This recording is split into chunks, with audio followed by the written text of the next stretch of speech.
सुनीता की सुबह 4 बजे शुरू होती थी। उसकी आंख खुलने से पहले ही दिमाग में दिन भर के कामों की सूची चलने लगती।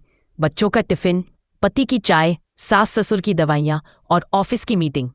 बाहर से देखने पर उसकी जिंदगी बिल्कुल व्यवस्थित लगती थी। एक तैयार करने वाला पति, 2 प्यारे बच्चे, नौकरी और एक सुसंस्कृत परिवार। लेकिन सुनीता के अंदर एक अनकही थकावट पनप रही थी। मन की थकावट जो किसी को ना दिखती, ना सुनाई देती। सुनीता पढ़ी लिखी थी, MBA किया था और एक मल्टीनेशनल कंपनी में काम करती थी। शादी के बाद उसने ऑफिस और घर दोनों संभालने का निर्णय लिया था।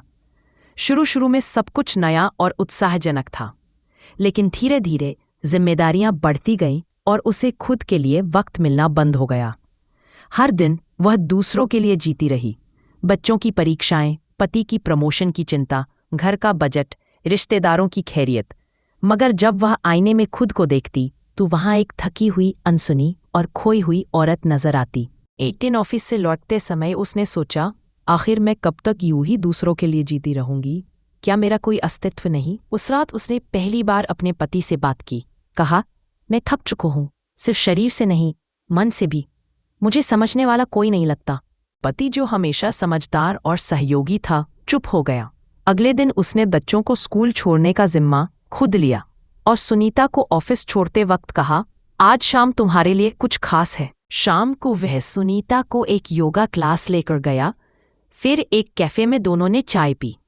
सुनीता की आंखों में आंसू थे, लेकिन इस बार वे दुख के नहीं, राहत के थे। धीरे धीरे उसने खुद को समय देना शुरू किया।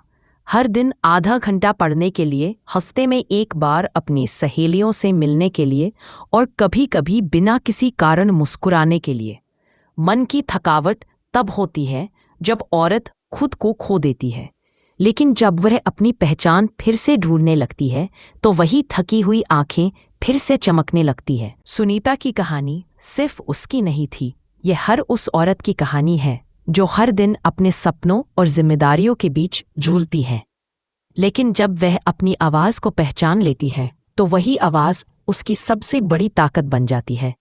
अंत में मन की थकावट का इलाज यही है, खुद से प्यार करना और अपने लिए जीना सीखना।